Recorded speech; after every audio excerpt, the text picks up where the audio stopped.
What if the way you've been telling your life story reveals the secret to what is holding you back? Stories play an integral part in how we see not only ourselves, but the whole world. Stories are more than just an important part of communication. They also reveal hidden aspects of our inner talk, which can either support us or end up holding us back from the very things we want most in life, without us even realizing it. Join author, mindset coach, and award-winning singer-songwriter Carrie Rowan on her show, Look for the Good, every Monday at 5 a.m. and 5 p.m. when she shares nuggets of wisdom from her internationally best-selling book, Tell a New Story, 5 Simple Steps to Release Your Negative Stories and Bring Joy to Your Life. Carrie's powerful stories and compelling guests will empower you to change how you look at your own life while giving you some powerful tools and tips you can use every day to help you feel better and move yourself closer to the life you've been longing to live.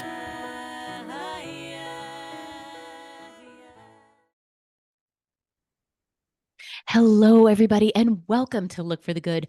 I'm your host, Carrie Rowan, and I'm so excited to be with you here today.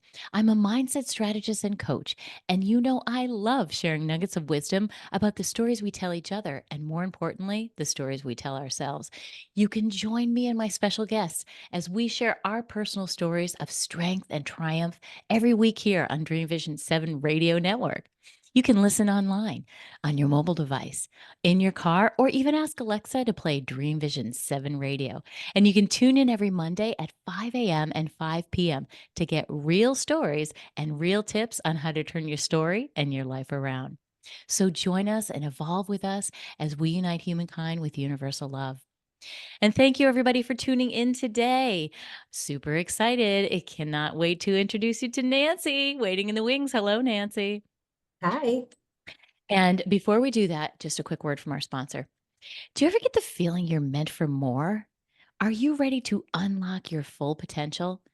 Elevate your leadership journey with Capistran Leadership's award-winning executive coaching and business crisis advisory services.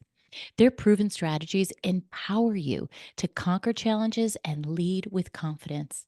Visit capistranleadership.com. I'm going to spell that CAPISTRAN leadership.com and embark on a transformative path to unlock your full potential.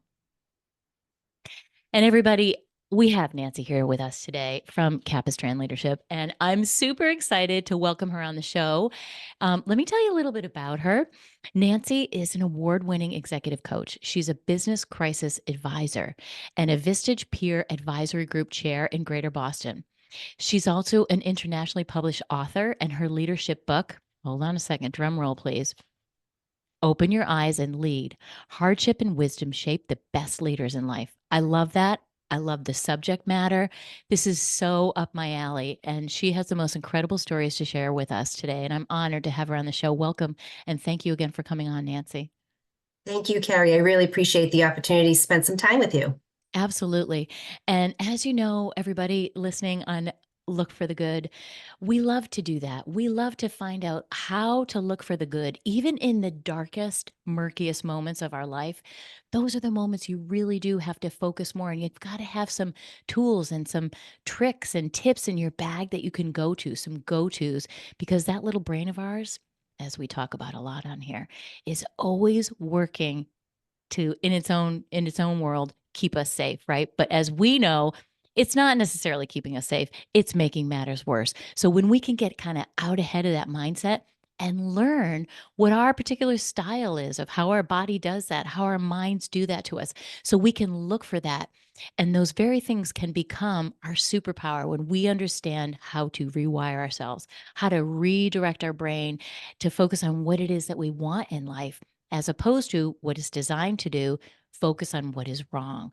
And once you understand that and you step back and say, hey, it's not just me, it's my brain just doing its job. And you can come up with ways, and that's what we talk about. And Nancy's got a lot of those ways to share with us today, how to overcome that, how to overcome yourself, I'm going to say, because we can get in our own way. Would you find that true, Nancy? Absolutely. 100%. Those limiting beliefs can be very challenging to overcome. Oh, they're so tricky. And that's why I love this story work, because the limiting beliefs are hidden inside those stories, right? When somebody tells us a story and they keep repeating the same story over and over again, I know that we're on to something really powerful because there's so much juice in that story, in that really bad story that you thought you couldn't share with anybody. And it doesn't matter if it's a personal story, if it's a professional story, we all have them. We're one human being, we're a whole person, and we bring that stuff to the office as well. So, we're going to talk a lot about that. We're going to talk about how to step out of our own selves, how to step into a higher level of leadership in our lives. And leaders can be at work, you can be the leader of your home.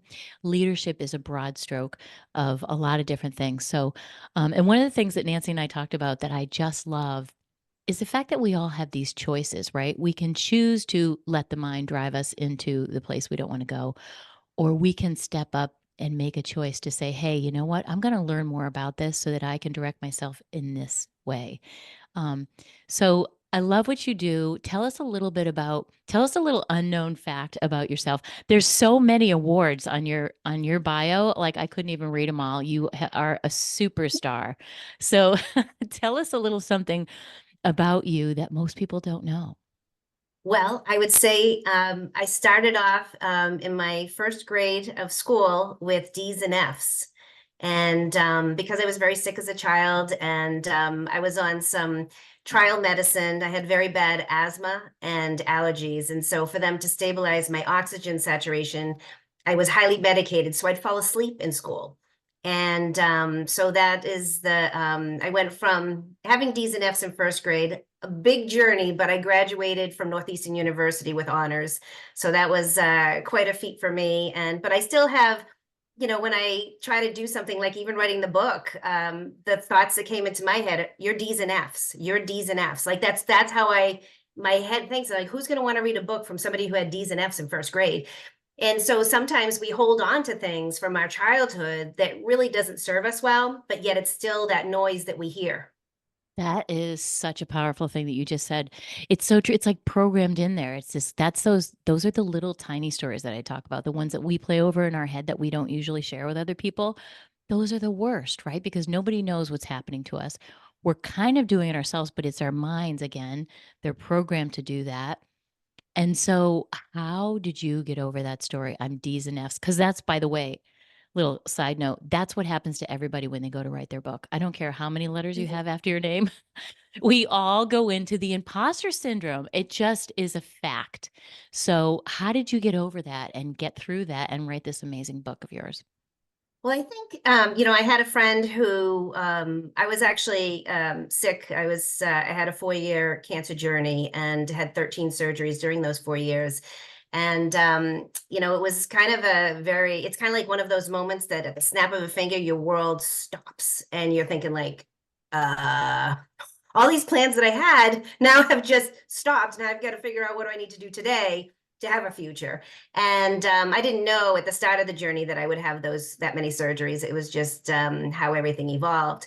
But what I decided to do is, my specialty is leadership. And I was feeling unsettled about the leadership in our world. And I think that we all are leaders of our own lives, whether we have a formal title or not. And we can choose to be a victim or we can choose to rise above it and, strive for excellence. And so, I started just typing.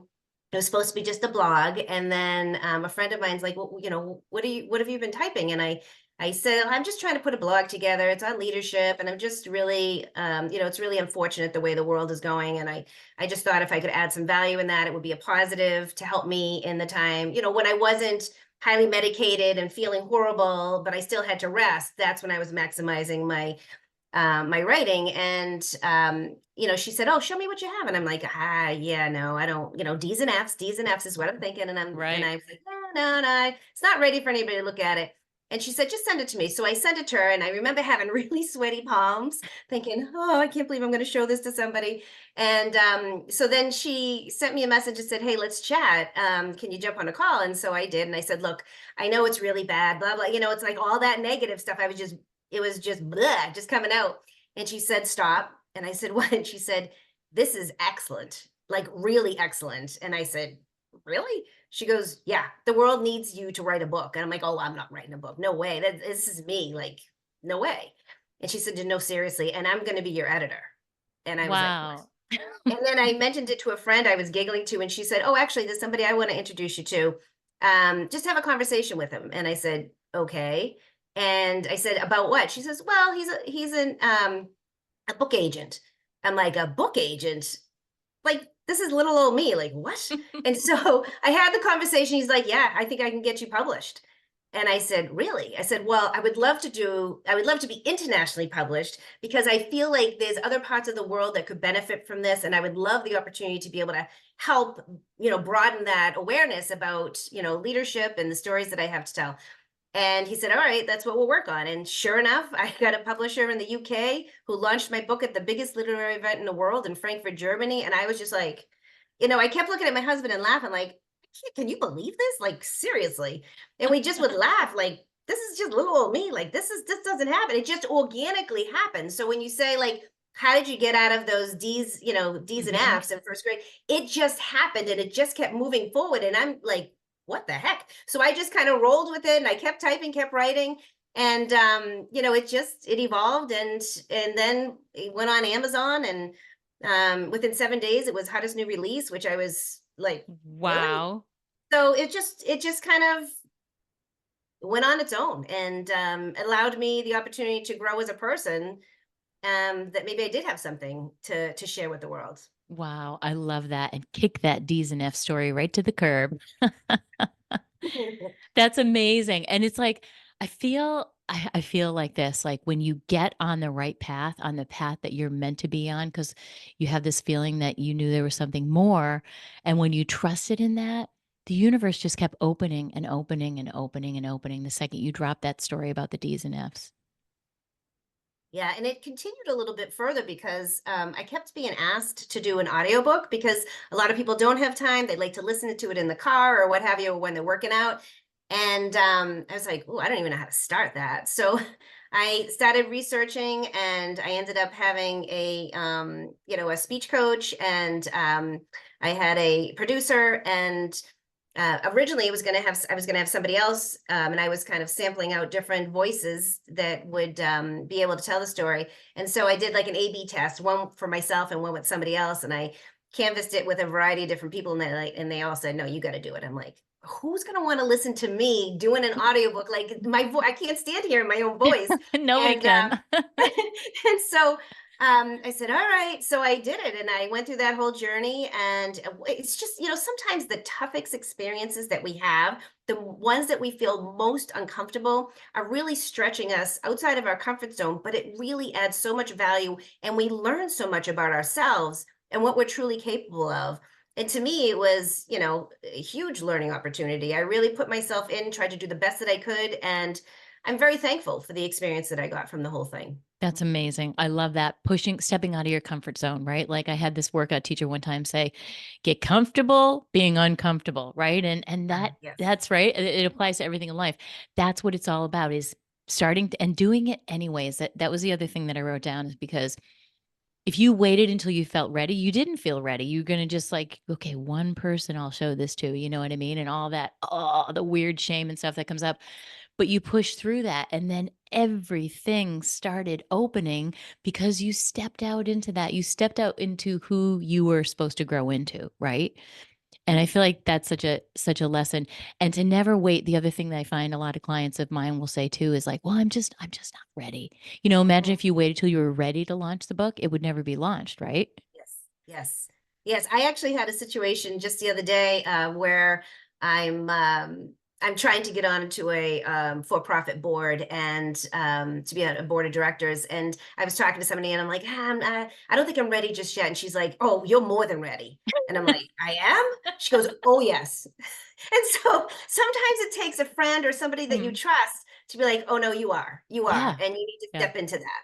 And you know what? I feel like the secret is, if you're thinking about it and if you say you're not ready, you are ready. That means you better go for it. Because- Yes. And you're right, getting comfortable with being uncomfortable, because again, those moments of when you really get to realize what you're truly capable, and all of us have inside of us what we need to be successful at that next level. It's So true. just getting the courage to be able to take Yes. that first step. Yes, the courage to do it. And it is. And sometimes people, I feel like people get overwhelmed because they're thinking the whole thing. Oh, I got to the whole book and all those chapters and the cover you start overwhelming yourself because again, Yes. that's the way the brain is so tricky, isn't it? It's like, Mhm. well, let's go with overwhelm. That's how we'll get her to stop. Let's go with you're not good enough. She'll stop then because it wants you to stop because it wants you to stay in the comfort zone. It's afraid to get out of the comfort zone because remember that time, it's throwing you these stories. Remember that time? Remember this time? Oh, you didn't do it this time and that time. So the best way to overcome that and to build the self-esteem and the confidence is just like you said, you just step right into it. And then think doors will just start magically opening and you're like, what is all this? It's just everything that you always meant to be, and you just finally had the courage to step out into it. Ah, that's the Yeah. magic, right? Yeah. And I think it's also like, we don't know what we don't know. And that's Mhm. okay. Mhm. Because nobody has all the answers. We all have blind spots and we all have areas that freak us out. And so it's just a matter of like, take that first step because you don't know where that's going to lead. And sometimes it might not be, it's never going to be a straight line to where you're thinking it's going to go. But Mhm. the journey of how to get there is just important as that destination. I love that. Yes, and we miss that because we're so busy trying to get to the achieve, achieve, achieve, achieve. We want the check box or we want the, thing on our wall or the, letters behind our name. But really what you just said is so powerful and I hope people just picked up on that is it's in that journey. Especially the journey where you thought you couldn't do it. That's where true confidence is born. Every time you say you're going to do something and then you do something, that's where the real confidence and the self esteem starts building up so we can take on those bigger roles that life wants us to. For sure. I think sometimes, we're so in a rush for what's next, what's next, what's next, and that instant gratification that we don't slow down to speed up. And what I mean by that is we're not thinking about like, what have we done? Like, if you take an inventory of what the last 12 months were for you and all the things that you work through, and not everything is going to be perfect, but that's okay. That's all human beings. We're not perfect. But if we're striving to do better than the day before, then that's progress and that's something to celebrate. Oh, I love progress. Progress, not perfection, because I can fall into the trap. We all can fall. And that's, again, one of those little mind sneaky tricks, the perfection Yes. thing. It's a sneaky trick, everybody. It's trying to, oh, let's try, let's tell her it's not going to be perfect. And then she won't move forward. She'll stay in the comfort zone. So all these little tricks that your mind loves, the mind is so sneaky like that, right? So we love talking about ways to overcome that. And that was just a beautiful way to describe that. And just becoming aware of it, that you are doing it, and that we all feel the same way. Nancy and I felt the same way when we started to write our books. Who's going to read it? Nobody's going to listen to me. I've got my own stories coming up about that, right? Yeah. Um, it's like, oh, wow, no, who's going to buy that book? So we don't know what we don't know until we step out into it and start to feel it and experience it. And then we can know, then we can steer that ship in the direction that we want to go in. Yeah, for sure. I think I always look at it as, at least for me, I call them gremlins, like the gremlins in my head, right? Like I need to manage those gremlins. I mean, they're there for a reason, right? Because there is that fear factor. And Yep. as a human being, you want to kind of pay attention to that. But is it a realistic fear or is it just the fear of holding back and playing small? Or is it like, let's step into that and see where that takes us? And so I like, as I can hear all those negative thoughts, I'm like, oh, time out, stop. What's the reality? What's the likelihood of whatever my gremlins are telling me is going to happen? Really, is it going Mm. to happen? And if it's less than 50% of a chance, then I'm like, all right, I gotta just block that out and move forward. I love that. And another great question. I love the whole concept of asking yourself better questions because again, like a computer, good in, good out, bad in, bad out, bad questions, bad answer. Those are great questions to ask yourself. Oh, okay. Let's stop for a second and assess this. All right, I've got all these crazy thoughts. What's the worst thing that can happen, right? And like you said, what are the chances of that really happening anyways? Then you put yourself back into the reality that, ooh, that sounds like a fear thought. So I'm going to just keep trudging forward. Because look at Agree. all the awards and look at how your book shot up to number 1 and hottest new release. Like it's like you just don't know in a really good way. You can't understand how amazing it's going to be on that road that you continue down, especially the one that you're a little uncomfortable and unsure. And maybe for somebody, it's quitting their job and stepping out into being an entrepreneur, right? Um, and it's in that the thrill of that and kind of bringing yourself to that feeling of what it's going to feel like once you get there. I feel like that's where the magic lies.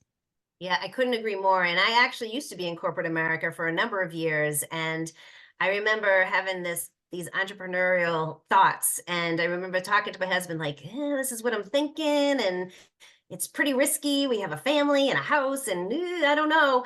And he said, well, I know that you've been thinking a lot about it. And I think if that's what you want, and he's been such a supporter, it's just been amazing. And I remember talking to others and they were like, what are you, crazy? You've got like stability, you've got it guaranteed like where you're going in life. Why would you rock the boat? And because I felt like I just had so much more to offer, and it was a piece of me that wasn't being nurtured in the corporate America world.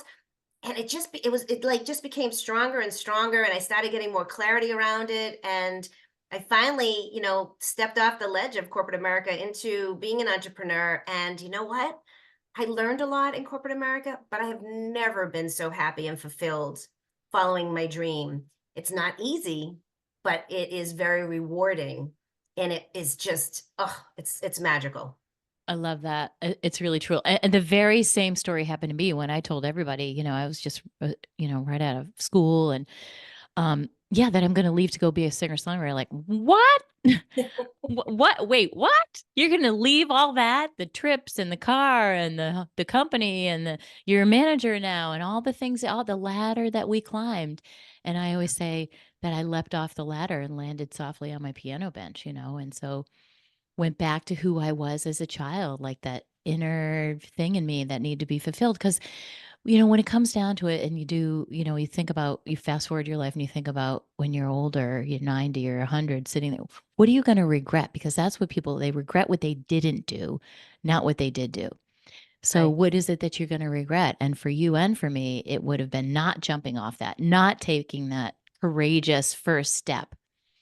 And sometimes the step only has to be real small, just to kind of get the wheels turning and starting to think about and mapping out your plan before you ever even do leave.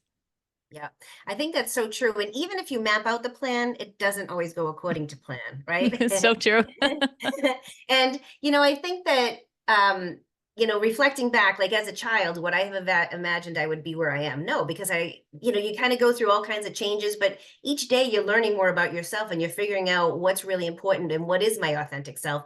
And I realized when I was in corporate America that I wanted to, and I actually trademarked these 3 words: expand human excellence. Like that is Mm. what got me so energized. And I wasn't able to do that at the capacity that I wanted to, which is why I decided, I just felt so confident in that I moved forward in that direction. That's where I feel fulfilled every single day doing that, because I believe there's a ripple effect throughout their organization, because I work with CEOs and executives. And so that ripple effect is really helpful for all their employees to get to them to their next level of success. And to me, that means I'm adding a meaningful value to the rest of the world, because we're up leveling, where we are today. I love that. Don't go anywhere, everybody. We're going to break real quick, but we'll be right back. I know you're hanging on Nancy's every word. Don't go anywhere. Hello, everybody, and welcome back to Look for the Good. We're here with Nancy Capistran with Capistran Leadership, and we're having the most incredible conversation. We were just talking about, being satisfied and really trying to figure out what that means. And I love your phrase, expand human excellence. Talk a little bit about that. Like, how do you even know, everybody wants happiness. How do you even know what that means for you? And if it really is what you think it is? Yeah, I appreciate you asking that question. Thank you.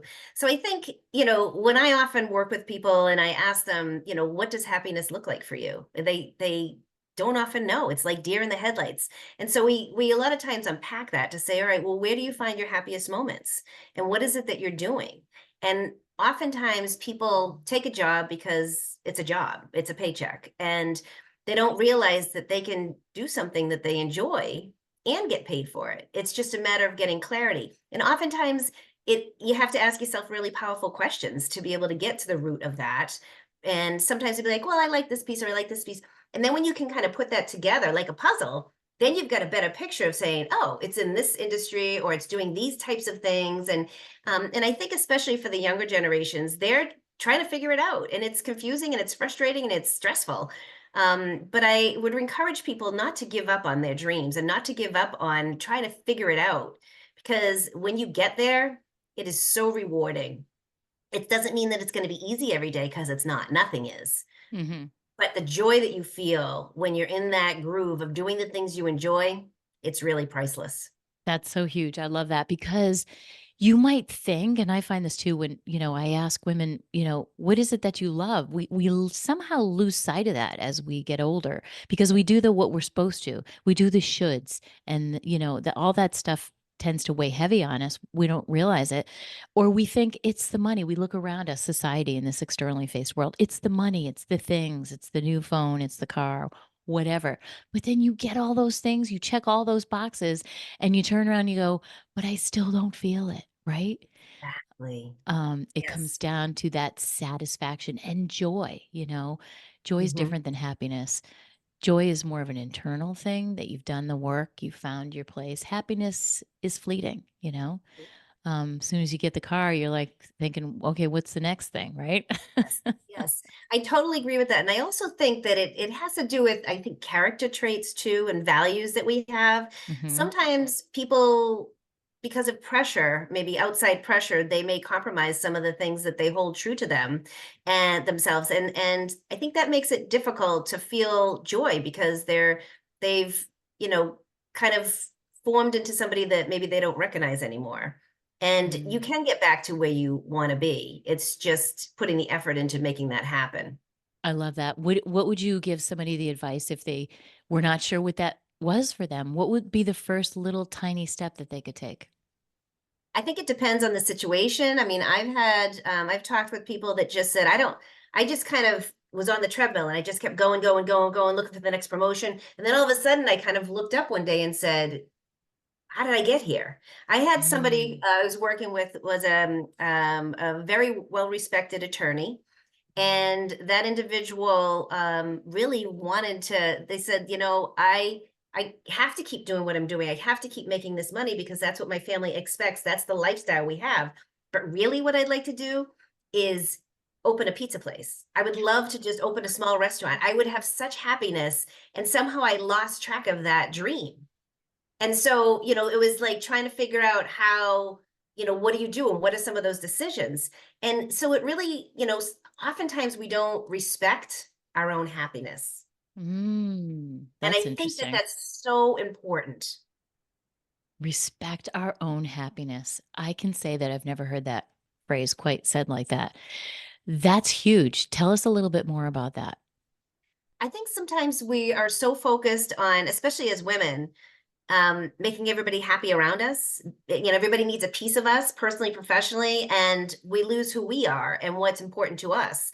And we become, this person for this person, this person. It's just like what they need, and then we lose ourselves. And Mm. sometimes we need to recalibrate to say, okay, wait a second, let's do a timeout here, and let's figure out, what does this really look like? What do I truly want, and how do I add that into the mix of what I have? Am I doing too much for others? Am I enabling other people? Can I empower them to be more independent? Because ultimately, that's what's going to make them feel more happy. And so it's kind of a win-win. It's just figuring out how you do that. And everybody's situations are different, but that's some skills that I've seen happen and worked really well. But it does take you time. Again, slow down to speed up, right? And taking the Yes. time to really think about, what is it that I truly want? What's going to make me happy? And how do I, add that into or adjust what I'm doing to prioritize myself? That is so huge. Slow down to speed up. That is such a powerful statement because you do. And that's the problem, right? We're moving so fast in this world nowadays, and we're busier than ever before in history, this generation. And it's you have to, and that is exactly what's missing. Reconnecting with your heart, taking the time to sit down. I always find journaling works really well for that. If I'm not sure where I'm heading or I just want to do a brain dump. Oh, here's all my great ideas. If I wanted to leave my job and become, an entrepreneur, here's my ideas and just do a brain dump. And I love what you said about recalibrating, because we are all energy and we need to just recalibrate that and find time. And the way you find time is just putting it in your calendar. You just have to build that time in. I'm going to give Yes. myself, right? The self care. This is all part of self care, which I think is a misconceived statement, because most people don't really know what it is. So, and building it into your schedule so that every day you're reflecting, you're thinking about that stuff. And then at the end of the day, you're looking back and say, did I really, do some of the things I wanted to, the things that make me happy? How can I get more of that into my day? Yeah, for sure. I used to think before COVID, like it was a badge of honor to be busy. Like Yeah. if somebody likes, how you doing? Oh, I'm busy. I've been busy. I've been busy. Like it's not a badge of honor. It's and I think COVID, it took COVID for me to realize like being a road warrior and always being doing something from early in the morning to late at night. Yeah, I was out there and doing all kinds of things, but that wasn't happiness for me. And Yeah. it took like, being forced to have to be on Zoom calls and phone calls and not being out in the world to get me to slow down and really think about, what do I want to do different when we come out of COVID? What's that look like for me? And, asking those questions, again, those powerful questions to best support who we are as individuals is really, asking those questions and getting answers on clarity on those answers is where happiness lies. Yeah, absolutely. And in this day and age, I also feel like being a victim is a little bit talked up. It's a little bit glamorized as well as busy. And I think busy is being a victim to everything else around you. That's really what it is. Everybody else's urgency and priority is now my priority. I mean, let's face it, it happens. People often knock on that door of my in my office. I got this crisis going on, right? And you have to address Yes. with those, right? But really it's taking the time to stop and say, hold on a second. What are my priorities? What is Mhm. urgent for me? And making a big list of the things that you love that you forgot that you loved. What did you used to do as a kid? I tell people to do that all the time. Reconstruct that list because your passions, I guarantee, lie in that list. And then take some of the things off that list and write it into your daily calendar. And immediately you just start to feel better and more excited about life. I agree. One of the things that I've done, and I think it's an easy thing for people to do, is I adopted this probably like 6 or 7 years ago. I come up with one word that I want to focus on for the year. So, for example, last year, my one word was boundaries, Mm. trying to set better boundaries for myself, not saying yes because I wanted to please everybody, but what really makes sense for my boundaries. And then this year it's prioritizing, that I'm Ooh. prioritizing not only the work that I'm doing but myself, my family, my friends, having a more healthy balance. And every day that balance, you're never going to have an equal, right? So every day it's a little bit different, but being more intentional about that. And then I also do, what do you want to start doing and what do you want to stop doing? So, what are those different things that you want to be able to do to help you get to that one word success by the end of the year or throughout the year? You and I do the same New Year's like routine. I always do the start stop list, Yeah. continue, start stop continue. And it's funny, I always do the word of the year. So my word last year was consistency. And my word this year is trust, but it meant for me, I want to trust myself more, Nice. right? And my intuition and my knowing on things. So I think that's a really, really powerful thing to do. It is, and it's a reminder. And I ended up, because the first year I did it, I didn't stick to it as much. But then I realized if I put it in my calendar, at least Monday through Friday at like 6 a.m., it comes up as a reminder, and that's how I start my day, like reminding myself, okay, this is what I committed to myself. I need to make sure that I'm prioritizing that in my day, and when I'm making decisions, that I'm thinking about that one word. Love it. I put a reminder on my phone. You know how you get the reminders on your phone Yeah, with that intention is for myself. Yeah, that is such a powerful practice. And it's not too much of anything. It's not a big paragraph. It's one right. word, right? That That's right. says it all. I had a coach one time and she was all about intention and setting intention. And every day I had to text her before the day started what my intentions were for the day. And Interesting. it was very, very powerful. Loved it. It was one of my favorite coaching I've ever done because it really engaged me every day because I was thinking it was top of mind, right? What are my intentions? How do and then that you take your lens and you back it up and you pull your lens out and you say, "Well, all right, that's today. What about for the week and how about for the month and what do I want the intention of my life to be, you know?" And the nice thing about that is you had an accountability partner. Yes. Somebody that was in it with you and that you knew that they were going to be asking you, so how are you really doing?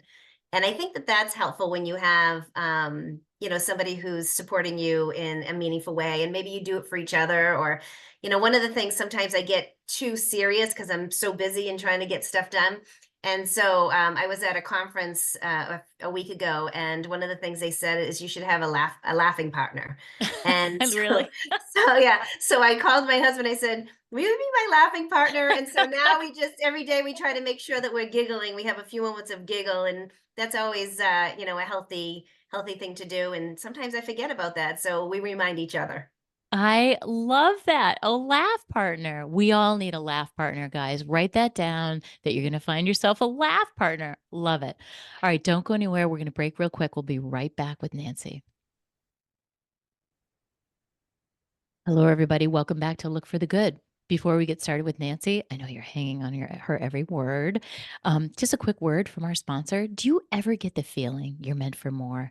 Are you ready to unlock your full potential? Elevate your leadership journey with Capistran Leadership's award-winning executive coaching and business crisis advisory services. Their proven strategies empower you to conquer challenges and lead with confidence. Visit capistranleadership.com. That's Capistan, CAPISTRAN, leadership, you know how to spell that, .com. So capistranleadership.com, and embark on a transformative path to unlock your full potential today. Hello, everybody.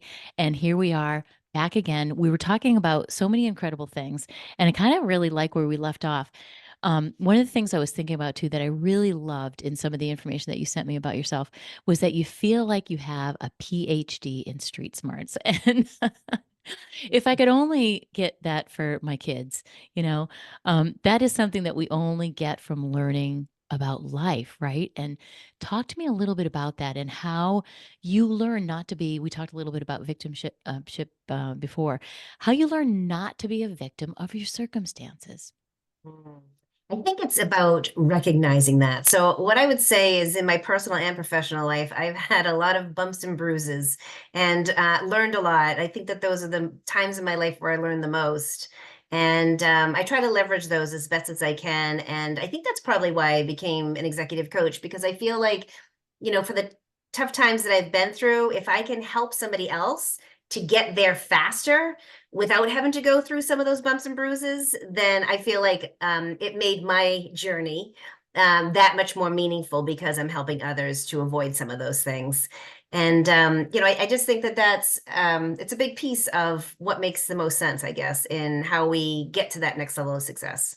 I love that. I think it's really powerful. And, the whole looking at our circumstances and kind of it's hard when we're in those moments, right? Those stories we talked about at the very beginning are hardest stories, whether it's disease or a death or a divorce or, one of those D words. It's tough. It's really tough sometimes to see past that because we get so tunnel vision because our minds are keeping us that way because it's like scared, scared, scared. We got to go tunnel vision. We got to just stay small. We got to think about what's going on when really that's how we can become a victim of our circumstances. And it's hard sometimes to step out of that and change your perspective. How did you manage to do that? I think, and I don't know exactly when it started, but I started giving myself a pep talk. Like, what are you doing? Like, this isn't serving you well. What you just negativity creates negativity, and that's your thoughts become your words, become your actions. And I think being able to again recalibrate to get to that next level, you need to be able to catch yourself in that negative spiral and change the narrative.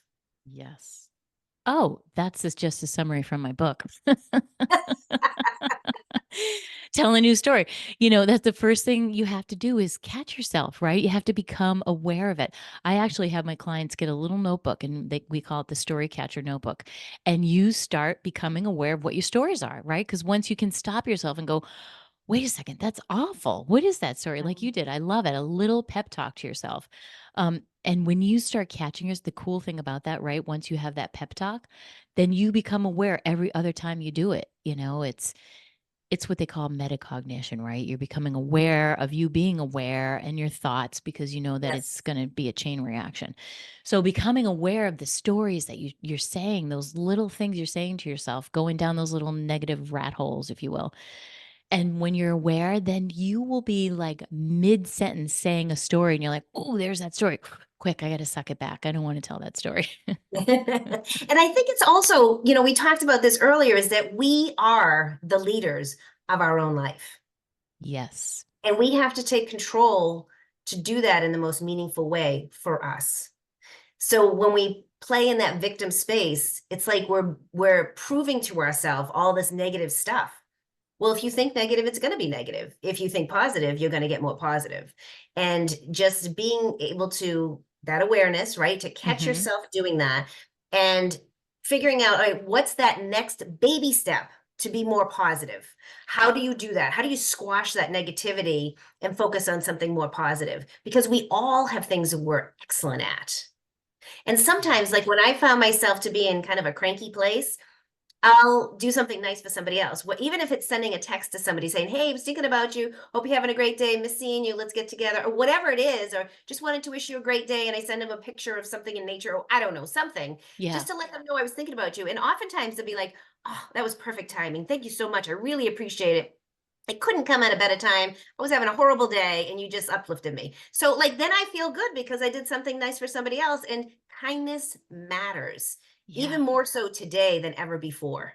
It's so true. It Anything. really does. Yeah. Right, it doesn't. So true. Yeah. And kindness begets more kindness. You pass that along, and guess what that person feels inclined to do? They feel inclined to passing it along. It's the same thing when, when we used to have toll booths, remember, and somebody would pay your toll and then you would pass it on, right? Or like somebody pays for your Dunkin' Donuts or whatever. It's that same philosophy. We're inspiring each other. We can do that with a simple smile. When you're at the store smiling at somebody, and you don't know what kind of a day they're having. Maybe you just made their whole day because you made them smile. And physiologically, when we smile, it sends different chemicals up to the brain, right? So you could have made somebody feel better with that little sharing of a kind smile. Yeah. And it could even be like I've had situations where I was running late for an important meeting or doctor's appointment or whatever, and somebody let me go and I was like, oh, that was so nice. Thank you so much. Like it really, like I take a moment to be like, oh, that was really nice. I need to do that more often with other people because I know how it made me feel. And we don't know what somebody else is driving. If they're being aggressive and they're driving it, we don't know what their story is. Oftentimes we make judgment and this world can be very judgmental. So when we just kind of step back and be like, they're obviously dealing with something, let them go, and so that I've changed my perspective. It's same thing with if there's a detour when you're driving and all of a sudden you have to go on a detour, most people get cranky about that. I'm like, you know what? I'm going to see streets and roads and houses and nature that I would not have ever seen. I'm like, oh, this is kind of cool. Oh, that house is beautiful. I try to look for the good in those things, even though it's a detour. Did you just plant that in there? That was so good. Look for the good. And it's so true because, again, I'm going to go back to what we said about choice. You have the choice to say, oh, that person's such a jerk. Why'd they cut me off? Or, ooh, I love what you just said. Oh, they've got something urgent going on. Who knows? Maybe their wife's having a baby in the backseat, or their dad's in the hospital and they're rushing to get there, right? You never know. But you have the choice to tell yourself the story that A, they're a jerk, or B, they've got something really important going on and I'm just going to slide over here and let them go by. Right. And so it's in that moment of what is that story that we're telling ourselves about this? Because that, my friends, can make you actually feel worse about a situation that you're already feeling bad about, whether you're late for a new appointment or whatever. So, yeah, becoming aware of what those little habits are. Do we get in the car and we become this aggressive person we're not usually? Or do we become in the car and we say we set the intention before we drive away? Like it reminds me of Louise Hay, who does that. Today, when I drive, I will only encounter excellent drivers, courteous drivers, right? You set that intention before you even leave the driveway and magical things happen. Yeah, for sure. And it reminds me that we all have choices. We might not be able to control what happens to us or how it happens to us, but we do have control over how we respond to it. And that nobody can take away from us. Love that. That's the secret. that's how you will get your power back, right? We spend a lot of time, people are vying for our attention in this externally focused world that we live in. But if you want your power back, that's exactly how you get it. You decide to take control. Wait a second. What was I just thinking? Oh, wow, that was very unpleasant. Okay, I'm going to shift my thoughts and I'm going to think about what's good in my life, right? You said gratitude, you didn't say the word, but it was hidden in a lot of what you said. Mhm. Um, and as we all know, gratitude is one of the quickest ways to reprogram our brains, to rewire our brains. Yeah. And I think there's so much toxicity in our world these days that we have a choice not to add to it, because it's just going to get us that much more unsettled, whether it's looking at social media or it's being out and about and people cut you off or people are short or people are cutting in lines, whatever those things are. Like, you don't have to add to that. Yeah. It actually takes more, and you're going to add more favorable things to yourself and to others by doing something better. Break that cycle in a favorable way, I I love think is that. huge. I love that. That's really powerful. And it's those tiny little acts. We've been talking about tiny little habits, tiny little acts that add up, they accumulate. Now you've Yes. got a lot of momentum in the right direction. If you're having a bad day, you can very easily make that day worse by what you say to yourself. Oh, what else could go wrong, right? Never say that question, right? Like, Yes. always try to shift that mindset, because again, you have the choice. And that stuff, the good stuff can become cumulative even easier than the bad stuff can go in the wrong direction. And Yes. and I love this conversation because I think we're giving people some real tips that they can use today, and it's nothing that seems too daunting because it again, you and I know as coaches, it's in those little tiny steps that people do. And then, a month from now or 2 weeks or 3 weeks from now, you look back and you go, "Wow, I'm actually making some progress." Yeah. I also think that when people, like, if somebody gets you upset, maybe they're mad and they're slinging mud at you and they just are nasty to you, don't give them the control to control your life and to control the rest of your day. You need to be like, realize what's happening and change that up, because they're not worth allowing you to have such a miserable day. You own how your day is going to go. And, I have this pair of UGG boots that are, they have like sparkle all over them. They're black, but they have some sparkle on them. And I wear them because it reminds me, especially if I'm having a bad day, I wear them and it reminds me, don't let anybody dull my sparkle. Oh, I love that. I need a pair of those boots. But it's true. Don't let anybody Yes. else dull your sparkle is really important. And Mhm. it's kind of like something I remind myself when I'm having not so great of a day. I'm like, don't let anybody dull your sparkle. Recalibrate and start off in a better note. And that's what I do. I just kind of okay, and I go. Love it. I actually wrote a song about this, and it's called Thank "Take you. It Back," and it's all about taking your power back. And because we give it away, but we give it away, especially women, a lot of times unknowingly, we give it away with moments like that, or reacting negatively to somebody who gives us something that really says way more about them when somebody's acting like that than it says about us. So it's all about how to take it back. I never say the word power, but you know what I mean. Yes, I'm gonna for sure. take it back. So if you're interested in finding out where that song is, go to my website. But, yeah, I love it because it's a power ballad, man. It's guitar and it's all everybody screams it. I play it when I do, like a talk for a corporation. And Sounds people I wonderful. teach them how to sing the song because we need to celebrate taking our power back in a really positive way. It's not taking it back negatively or nasty. It's in a really powerful way by becoming aware, just like we're saying here. Yeah, it's so much better than giving it away for free and not even realizing that we're doing it. Yes, exactly. I think next time I do that talk, I'm gonna have to have some sparkle boots on. You can borrow mine. I love it. Well, this has been incredible, Nancy. I don't want this call to end. I know everybody's loving every word that we're having here together. I can't thank you enough for coming on. I so appreciate your wisdom and sharing with us today. I have thoroughly enjoyed this, and I really appreciate you taking the time to have me on your show. Thank Yeah. you. Oh, absolutely. It was our pleasure. And I know everybody listening in, if you want to find out when I'm dropping next episode like this with Nancy, which is like super high vibe, right? If you want to be in the know, you want to find out what it's about, what all the catchphrases are that we used, sign up for my newsletter. It is a podcast chat. It's Look for the Good podcast chat. Go to my website at carrierowan.com.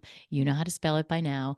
And go click on the little button that says podcast at the top and sign up for that so you can find out when these amazing things are dropping, like this one with Nancy today. And remember, everybody, it is never too late to live your best story. Be well.